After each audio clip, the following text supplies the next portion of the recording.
Hi, this is just a quick video to just review how to solve an equilibrium law expression. So basically, we just want to find X.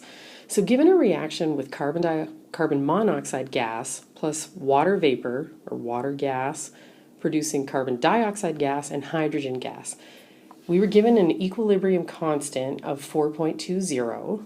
This is all just sort of from the textbook question.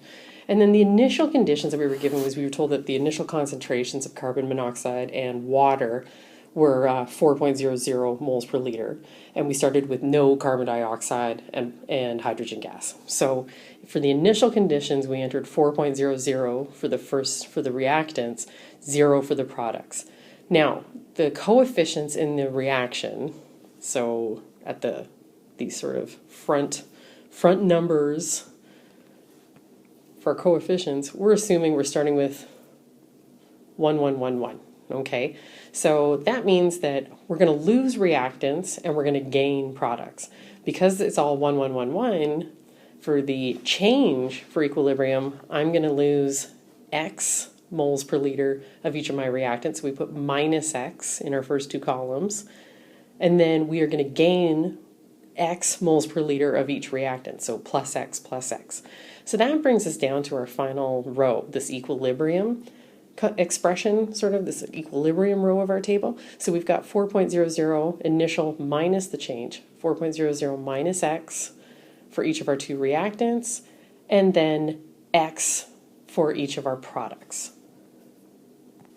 So to solve this, we're first going to set up the expression. So our equilibrium constant is equal to our concentrations of our products, so our carbon dioxide and hydrogen, divided by the concentrations of our reactants, carbon monoxide and water. And now we're going to learn how to solve the equation. So to solve, we're just going to substitute in our values and then isolate X. So we start out with our Kc, which was 4.20. And that's equal to our product concentration, so X times X, all divided by 4.00 minus X times 4.00 minus X, our reactant concentrations. Now I'm going to clean this up a little bit because X times X, well, let's just simplify that. That's X squared. And in the denominator, same thing. We have the same values, so we're just going to make that 4.00 minus X all squared. Now, to give myself a little bit more room, I'm just going to start a new screen here. So just picking that up where we left off. So we've got that simplified expression. So to find X in this condition, because the numerator and denominator on the right side of the equation are both squared, nice thing that we can do is actually just square root both sides and then clean that up. So the square root of 4.20 is about 2.05. And we're going to set that equal to square root of X squared is just X. Square root of 4 minus X all squared is just 4 minus X itself. Now, the next step in solving this is we have an X in the denominator on our right side, so we want to multiply that up. So when you're solving for X, you don't want to leave X in the denominator. So I'm going to multiply both sides by 4.00 minus X. And then that will cancel on our right side. And now, just because for working this out a little bit, I'm just going to reverse the right side and left side. So on the right side, we just have X left. So I'm just going to move that over to the left side. I'm just swapping sides just for organization. Really, that's all it is. And on the right side now, I'll do the other side, 2.05 times 4.00 minus X. And now we want to get rid of these brackets on the right-hand side. So what we're going to do is distribute, so multiply 2.05 times each term in the brackets. So in the next line we get X equals 2.05 times 4, 8.20, and 2.05 times negative X, so minus 2.05X. Now, we've got an X on each side of the equation, so we want to collect those terms. So what I'm going to do is I'm going to bring the 2.05X over to the left-hand side of the equation. So I'm going to, instead of subtracting 2.05X, we're going to add 2.05X to both sides.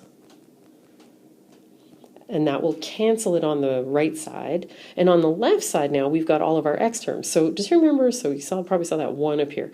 But remember, if I want to take x and add it to 2.05x, if we don't have a coefficient in front of x, we assume that that's a 1. So think of there as being a 1 there. So now basically I have 1x plus 2.05 x's. How many x's do we have in total? We have 3.05 x's. And on the right side, all we're left with now is the 8.20. And now I just want to isolate. I've got my x's all written in one term.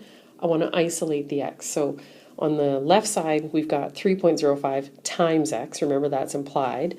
So to isolate x, we're going to divide the 3.05 out and divide it out on the other side as well. Whatever we do to one side, we do to the other. Those 3.05s cancel out, become 1. 3.05 divided by itself is 1, right?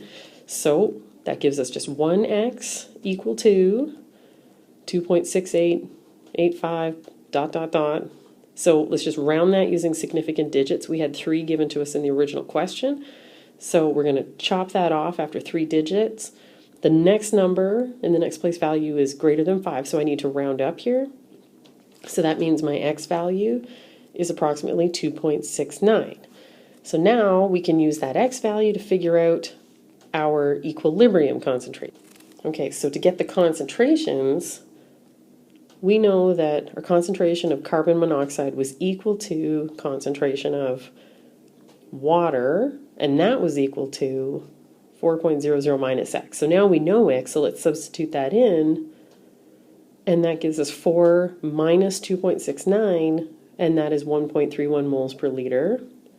And then for our other species, we had carbon dioxide is equal to the concentration of hydrogen gas, and that was actually just equal to x, so easy substitution there. That's then equal to the 2.69 moles per liter. And there we have it. If you have any questions, just make sure you talk to your instructor. Thanks for listening.